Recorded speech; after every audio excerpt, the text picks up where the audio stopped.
Terima kasih untuk jemaat Tuhan di tempat ini, terutama Gembala Sidang yang mempercayakan saya kembali ya untuk mengisi memberitakan firman Tuhan pagi hari ini. Sudah lama saya tidak di sini, sekitar 6 bulan ya. Dulu sebelum Covid, sekarang zamannya Covid. Gitu. Jadi kemarin keluar berita, jadi Sanggau itu zona hijau ya, zona hijau. Kalau Landak saya tidak tahu ya, zona kuning kah, orange kah, atau merah gitu. Jadi puji Tuhan kami datang dari zona yang sangat hijau gitu kan, datang ke zona yang, jadi Bapak Ibu tidak perlu takut gitu kan. Yang perlu takut ya kami kayak gitu.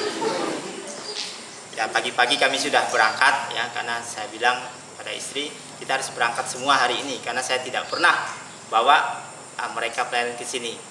Jadi pagi ini puji Tuhan bisa bertemu dengan jemaat semua. Anak saya sudah 2 ya sekarang ya.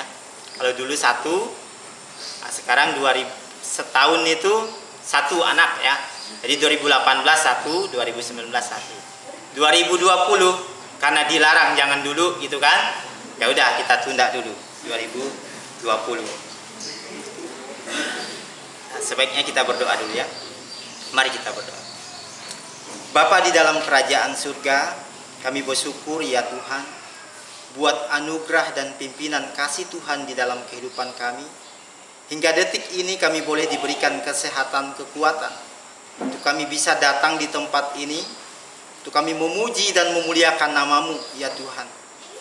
Biarlah di tengah pandemi ini bukan menjadi alasan bagi kami untuk tidak datang kepadamu ya Tuhan, tetapi kami bisa menunjukkan betapa setianya Tuhan kepada kami. Oleh sebab itulah kami harus setia kepadamu ya Tuhan. Walaupun dalam keadaan yang sulit, kami tetap setia kepadamu. Ajar kami untuk mengerti tentang kehendak-Mu ya Tuhan. Pagi hari ini kami akan mendengarkan firman Tuhan. Tuhan yang tolong sertai berkati kami. Tuhan yang pimpin kami. Biarlah Roh Kudus Tuhan yang akan berbicara kepada kami semua ya Tuhan. Di dalam nama Tuhan Yesus kami berdoa dan mengucap syukur. Amin. Ya, hari ini temanya kelihatan ya, temanya di situ. Perbuatan daging yang membinasakan. Ya, Galatia pasal 5 ayat 16 sampai dengan 21 ya. Perbuatan daging yang membinasakan.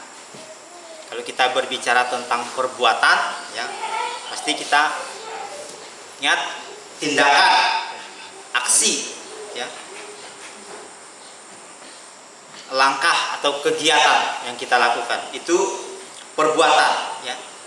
Kalau kita bicara tentang binasa ya, ada sesuatu yang mengerikan, misalnya menghancurkan, memusnahkan, membunuh, merusak, melenyapkan, mematikan, menewaskan, itu binasa ya.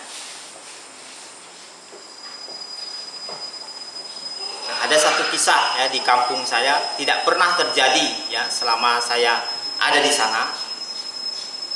Mereka di kampung itu masuk satu PT, kemudian berbondong-bondong masyarakat menyerahkan lahan mereka ya untuk dikelola PT. Jadi mereka senang karena melihat uang, karena 1 hektar mereka harus dibayar 800.000. Bayangkan aja kalau misalnya 10 hektar atau 100 hektar. Karena ada mereka yang punya sedemikian banyaknya, ada yang 100 hektar, 60 hektar, dikasihkan ke PT. Ya, tergiur ya, akhirnya mereka serahkan. Pembagiannya jelas, karena begini pembagiannya. Jadi bagi 8 istilahnya begitu, kayak orang Noreg gitu.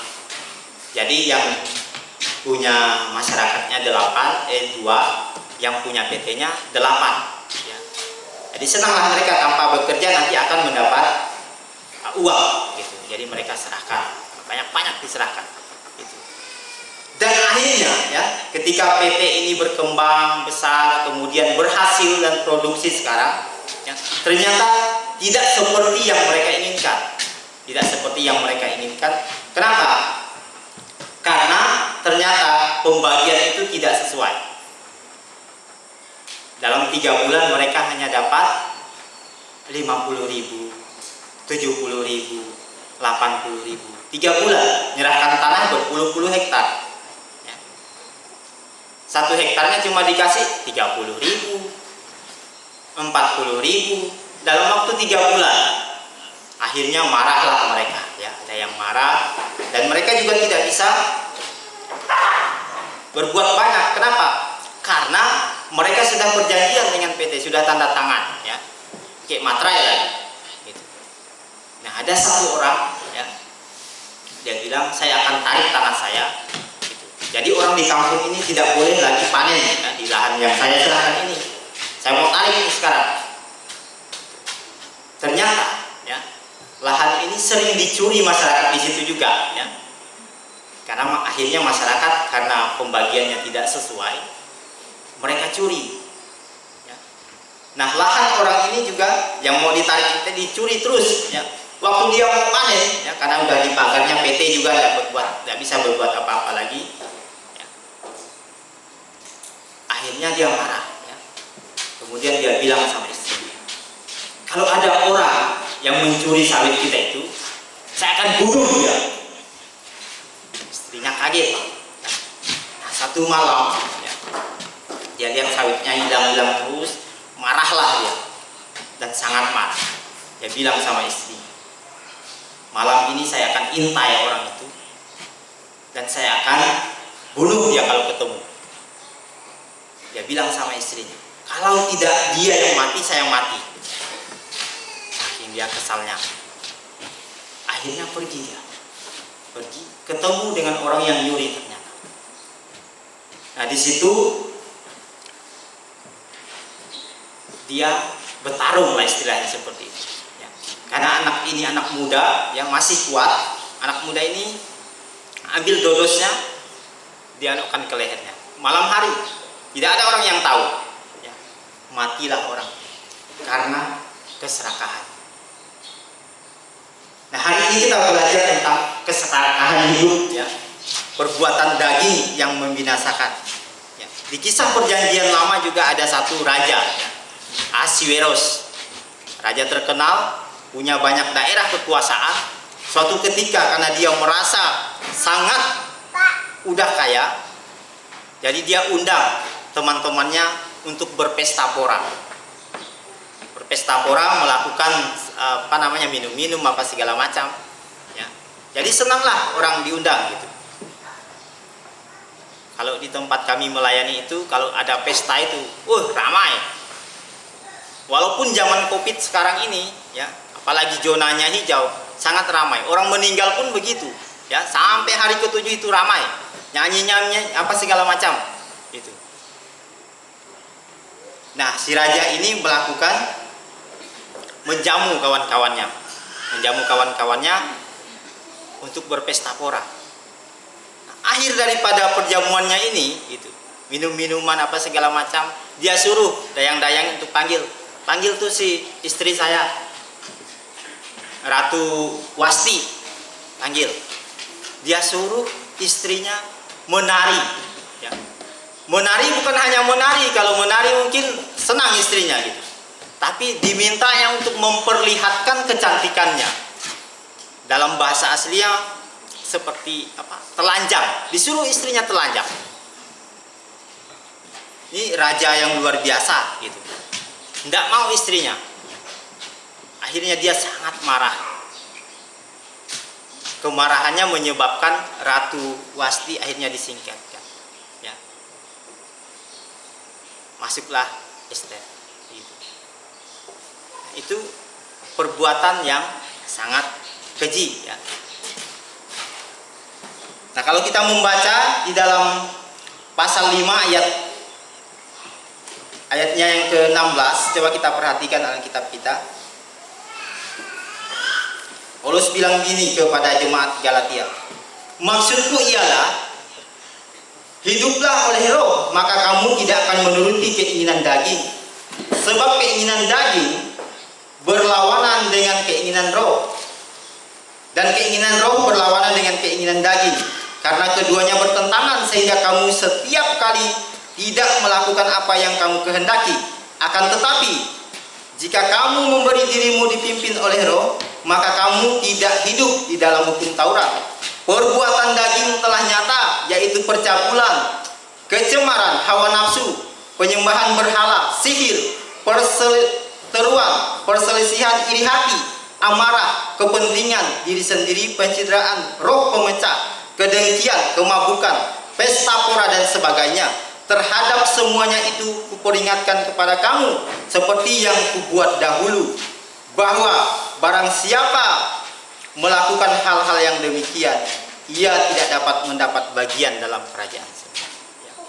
Paulus juga menasihatkan kepada jemaat di Galatia nih, hati-hati dengan segala perbuatan keinginan daging, perbuatan yang duniawi, seperti yang saya ceritakan tadi. Gitu. Merusak semuanya, perbuatan daging. Paulus juga bilang, dahulu saya juga melakukan hal yang sama seperti kita bacakan di ayat 9 tadi.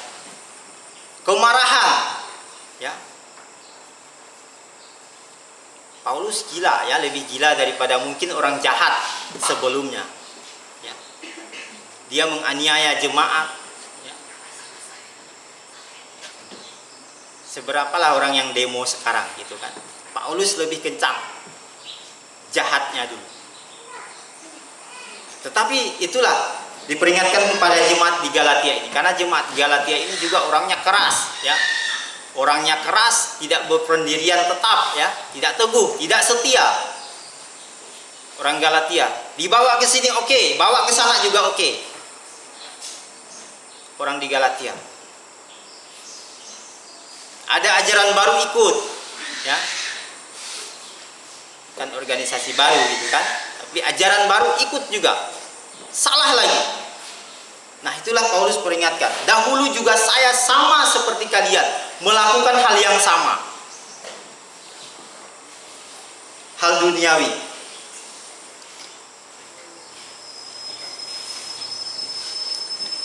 Saul, ya. Raja Saul itu gagah, perkasa, tinggi, besar, pintar dan pasti gitu. Diangkat menjadi raja. Tetapi dalam perjalanan hidupnya ada seorang pemuda, Daud namanya. Daud ini mengalahkan Goliat, ya. Ketika dia mengalahkan Goliat dalam berperang, Saul tidak bisa melakukannya. Namanya menjadi viral, ya. Kalau sekarang di media sosial, kalau dulu mungkin berita-berita di sekitar itu, menjadi viral si Daud. Saul raja. Saul hanya bisa mengalahkan beribu-ribu, tetapi Daud bisa berlaksa-laksa. Dia jadi kalah, padahal tampangnya oke, gitu kan? Tidak seperti Daud. Akhirnya dia bilang sama anaknya yang berkawan dengan Daud, Jonathan, saya mau bunuh itu, kawanmu itu. Orang kawan dah setia, gitu kan? Tidak mungkin dia biarin temannya dibunuh. Dia pasti bilang, nah ini kenapa? Karena kemarahan, ya. Karena kebencian Saul kepada Daud, karena takut disaingi. Mungkin kita semua juga bisa seperti itu, ya. Takut disaingin, ya macam-macam lah. Bikin apa, bikin segala macam, gosip apa segala macam untuk menjatuhkan orang, ya. Undang-undang belum aja keluar draftnya udah ada hoaxnya itu, sehingga jadi perbincangan ramai sampai demo, ya. Mahasiswa juga dibohongin. Tapi ada juga yang sengaja, ya, sudah tahu dia begitu-begitu baik sebetulnya, tapi sengaja, ya, diperalat. Nah, itu hati-hati, ya.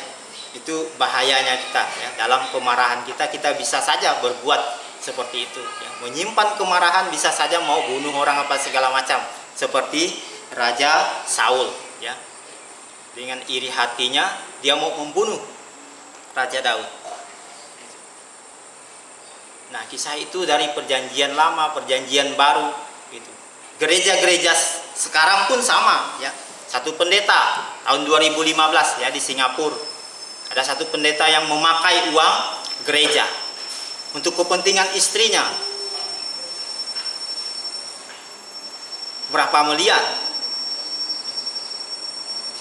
Jadi keinginan daging itu bukan hanya ya untuk yang belum percaya, tapi ini ditujukan untuk orang-orang di Galatia yang sudah percaya, sama seperti kita. Ya. Tidak menutup kemungkinan pendeta saya ceritakan tadi di Singapura. Pendeta, jangan bilang pendeta itu suci kudus ya. Selama masih ada daging, masih ada tubuh, ya, masih mungkin melakukan perbuatan duniawi. Seperti tadi, korupsi, pakai uang gereja. Tidak mampu ganti, akhirnya dilaporkan jemaat. Akhirnya dikurung. Gitu kan, dipenjarakan. Kan jadi batu sandungan bagi orang Kristen. Makanya orang di kampung itu sekarang, ngapain bah ke gereja? Dia bilang, pendeta itu jak korupsi, suka minta-minta. Di tempat kami itu terkenal ya, di daerah, maksudnya di daerah kami itu terkenal pendeta proposal. Jadi apa-apa proposal. Itu. Semua proposal. Itu. Proposalnya kalau datang dari ini keluar uangnya, mending kalau semuanya untuk kepentingan orang banyak ya, orang di gereja itu. Tetapi ada yang masuk kocek. Nah, tetapi marilah kita memberikan warna yang berbeda ya sebagai orang Kristen ya. Paulus menasihatkan orang di Galatia ini, hati-hati kamu dengan keinginan kamu sendiri yang membuat jerat kamu sendiri, yang bisa memusnahkan, mematikan kamu sendiri.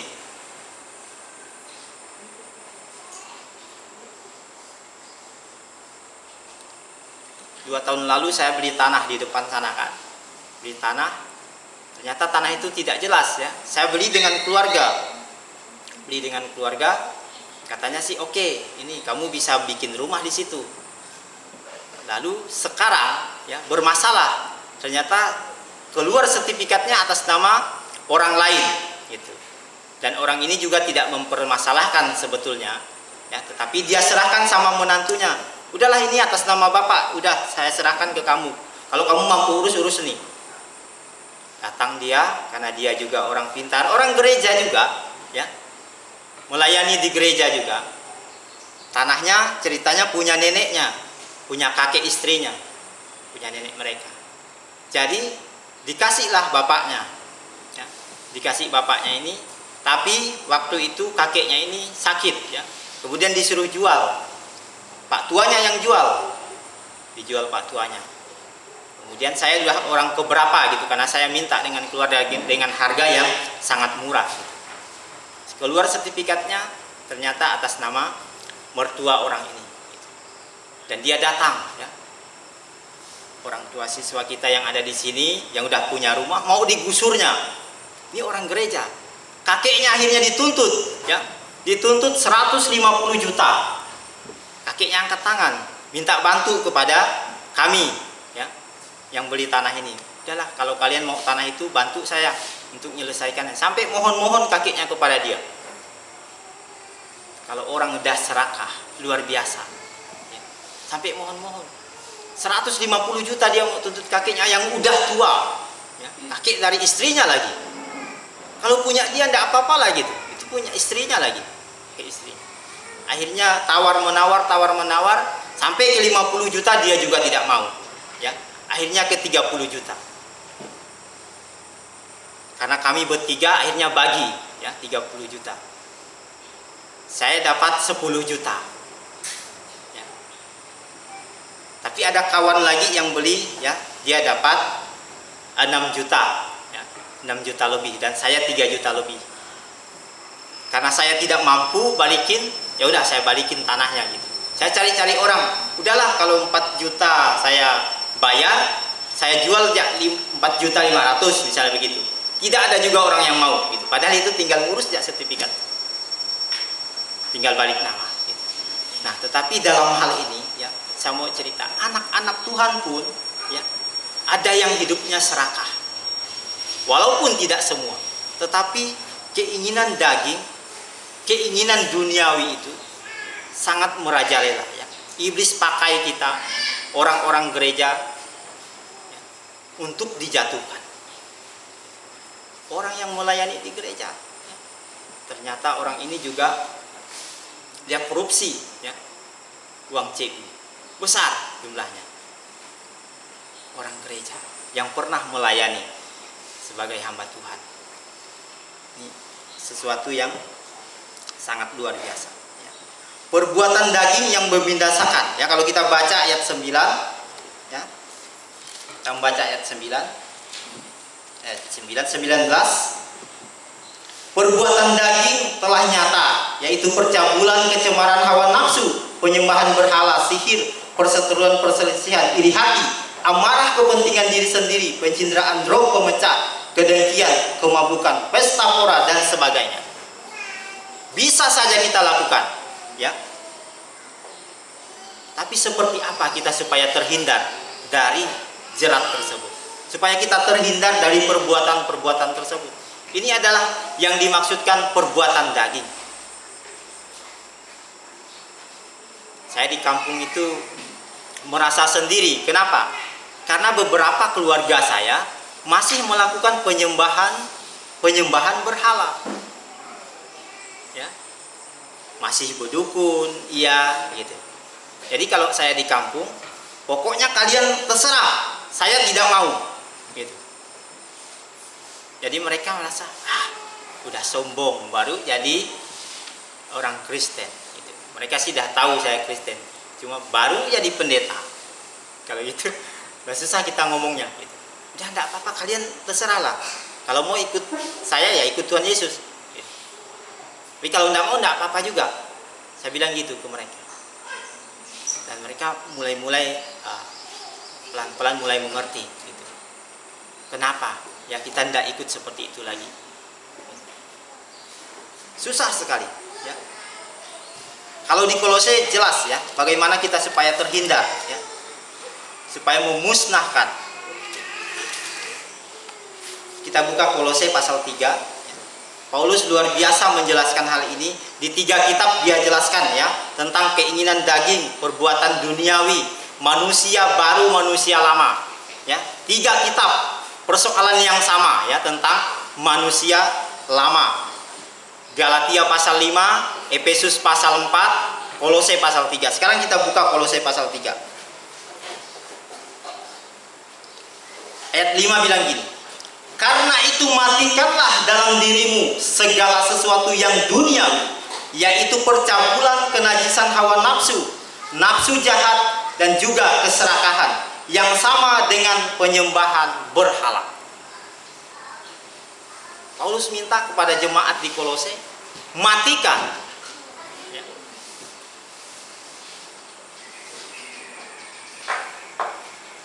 Setahun lalu saya dengar cerita, ya, ada anjing yang pingsan, ya, kayak mati gitu, kayak mati. Kemudian ada orang ini, ya, mulut anjing itu udah gini-gini kan, lalu digigitnya lah tangannya. Ternyata anjing ini masih pingsan. Nah, ini sesuatu yang bahaya kan, apalagi kalau anak-anak yang pegang. Nah, ternyata di sini bilang matikanlah, ya. Kalau hal yang tidak baik itu, yang buruk, yang dulu mungkin kita pernah lakukan, ya, sekarang Alkitab minta matikan. Jangan cuma buat pingsan, ya. Yang dulu suka marah segala macam sama kawannya, suka memfitnah apa segala macam, udah matikan sekarang. Jangan lagi dibuat pingsan. Kalau pingsan masih bisa dia bangun, ya. Kalau orang pingsan itu gampang, ya. Dulu kawan-kawan di STT itu jahil mereka. Kalau ada kawan yang pingsan pakai kaos kaki katanya, cepat bangunnya. Dicoba itu. Nah, jangan lagi kita main-main dengan sesuatu yang tidak baik di dalam kehidupan kita. Matikan. Kalau kita bilang, semuanya itu mendatangkan murka Allah atas orang-orang durhaka. Dahulu kamu juga melakukan hal-hal itu ketika kamu masih hidup di dalamnya. Dulu, ya, sebelum kita percaya Tuhan, ya, mungkin bebas melakukan segala sesuatu, ya, tanpa ada halangan, ya, tanpa ada filternya. Tapi sekarang tidak bisa. Paulus bilang, dulu kamu melakukan segala yang jahat, perbuatan jahat. Seperti saya dulu, kalau sakit didukunin, ya, minum air tawar. Itu biasa saya dulu waktu di kampung. Tapi sekarang ya, anak saya demam itu, udah panggil itu katanya, nanti dikasih air tawar bisa sembuh. Saya bilang tidak, ya.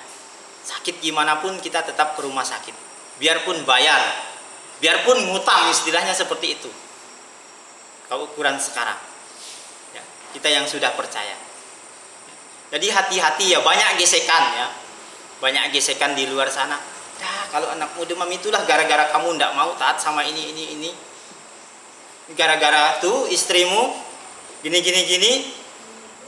tidak mau berpantang segala macam, gitu. Bahaya. Ya. Sekarang tidak bisa lagi seperti itu. Ya. Ayat 8 bilang gini, tetapi sekarang buanglah semuanya ini, yaitu marah, geram, kejahatan, fitnah, dan kata-kata kotor yang keluar dari mulutmu. Buang, ya. Matikan, terus buang. Ya. Jangan lagi coba-coba kita ambil kalau yang dah dibuang, gitu. Saya kalau buang sampah itu sangat hati-hati saya. Apalagi pempes, ya. Pempes anak-anak itu. Tidak bisa dibuang sembarangan ya. Kalau di peruan dalam itu saya kumpulkan, nanti saya kubur. Supaya apa? Supaya anjing tidak bawa kemana-mana gitu. Karena banyak ya, kalau buang pempes itu sembarangan nanti anjingnya bawa kemana-mana gitu.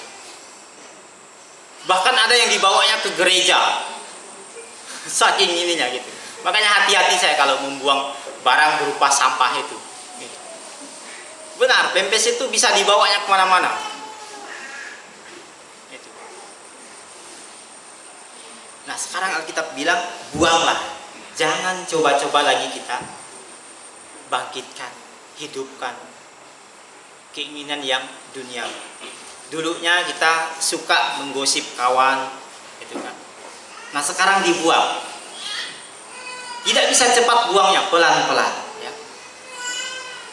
Mungkin ya, sehari bisa gosip kawannya 10 kawan.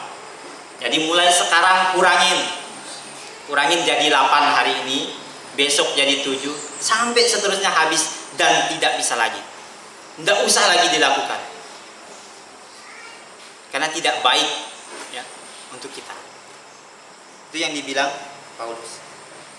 Jangan lagi kamu saling mendustai karena kamu telah menanggalkan. Membuang, menanggalkan. Arti menanggalkan adalah melepas ya. Kalau saya pakai jas begini, lepas. Nah, ini artinya membuang ya, melepas. Melepaskan ya, menanggalkan. Ditanggalkan ya. Kalau orang biasa sakit gigi, giginya ditanggalkan pakai batu ya, diikat batunya pakai tali ya, kemudian talinya diikatkan ke giginya, dijatuhkan ya. Ditanggalkan, dilepaskan. Sakit nggak? Sakit ya, luar biasa sakitnya. Nah, seperti itu juga mungkin kita ya, untuk melepaskan sesuatu yang sifatnya duniawi ya, segala perkataan kotor, mencuri, memfitnah, sihir segala macam, penyembahan berhala ya. Kalau di kampung itu, kalau badannya ndak enak-enak, pikirannya ndak enak-enak, ada namanya besaruk sumangat. Besaruk sumangat. Supaya apa katanya? Supaya nanti semangatnya itu bisa kembali pulih. Begitu. Jadi panggil dukun, ya, bebamang, apa segala macam, berdoa kepada jubata yang sebetulnya mereka tidak kenal. Kalau nama jubata tidak bisalah kita permasalahkan. Kalau itu menuju kepada Tuhan Yesus. Tapi ternyata mereka juga tidak kenal. Adanya di mana nih jubata? Di kayu yang besar itu. Adanya di mana nih? Itu di gunung yang besar. Ternyata bukan Tuhan yang mereka kenal. Mereka juga tidak kenal. Nah, itulah kita bilang ya, jangan lagi kita melakukan hal yang demikian. Tanggalkan semuanya itu. ayat 10, dan telah mengenakan manusia baru. Sekarang sesudah ditanggalkan yang lama, tidak bisa disimpan-simpan lagi. Sekarang kenakan yang baru. Perjalanan dari Bandung ke Solo itu jauh ya. Kami dulu bisa 2 malam. Dulu, karena supirnya supir tembak, tidak tahu jalan ternyata. Ya, jalan. Jadi supir kami ini bau bajunya gitu, badannya bau karena tidak mandi selama 2 hari. Dia ganti bajunya, kami ganti baju, dia juga ganti. Ternyata punya dia bukan diganti, ya, dipasang yang baru, dipasangkan yang baru, sehingga kami di belakang cium aroma yang tidak bagus. Kenapa? Karena punya dia bukan diganti bajunya, tetapi dipasang yang baru. Nah, kadang-kadang kita seperti itu, ya. Manusia lama kita masih kita pasang yang baru kalau datang ke gereja, ya, sopan santun segala macam, gitu kan? Jadi orang yang setia. Kalau hari Minggu, ya. Nah, hari Senin mulai, ya, muncul lagi manusia lamanya. Masih suka gosip apa segala macam. Melakukan hal-hal yang tidak baik yang bertentangan dengan Tuhan. Kadang-kadang kita seperti itu, ya, bertopeng. Bukannya melepas, menanggalkan, mengenakan baju yang lama masih di dalam, yang baru dipakai. Kadang-kadang kita begitu. Ya. Kalau saya memang baju lama ini. Nah, Bapak Ibu, Saudara yang terkasih, marilah kita mengenakan manusia baru yang sebetulnya, ya, yang lama juga harus kita tanggalkan. Tidak bisa lagi kita main-main, karena merusak hubungan kita. Ya. Kalau kita berbuat dosa di hadapan Tuhan, ya, berdoa apa kita susah. Relasi kita dengan Tuhan rusak. Ya. Padahal Tuhan Yesus sudah memperbaiki relasi kita dengan Allah Bapa, dan kita kembali merusaknya, ya, dengan melakukan perbuatan-perbuatan yang tidak senonoh, yang tidak berkenan kepada Tuhan. Itu yang membuat hubungan kita dengan Tuhan rusak, ya, dan menyebabkan, ya, mendukakan Roh Kudus. Istilahnya seperti itu. Jangan lagi lah kita buat Tuhan berduka, gitu. Kalau Tuhan bilang itu, kalau Alkitab bilang, buatlah Tuhan itu berpiutang sama kita. Caranya gimana?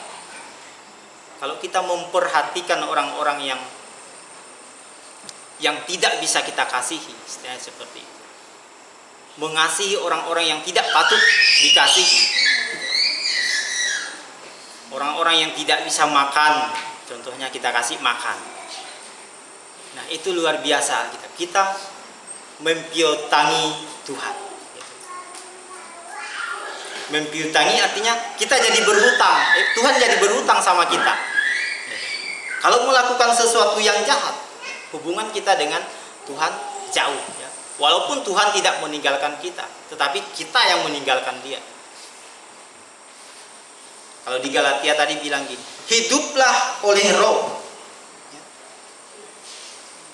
Kepada murid-muridnya Tuhan Yesus bilang, ya, memberitahukan kepada murid-muridnya bahwa Ia akan mengirim Roh Kudus untuk menolong mereka. Kita semua akan ditolong Tuhan kalau kita hidup di dalam Roh, ya. Roh itu yang akan mengingatkan ajaran firman Tuhan, ya. Kalau kita sering dengarin firman Tuhan, baca, renungkan firman Tuhan, itu akan diingatkan Roh Kudus kepada kita untuk kita lakukan. Perbuatan kita mulai menyimpang, Roh Kudus yang memampukan kita untuk diingatkan. Jangan seperti itu.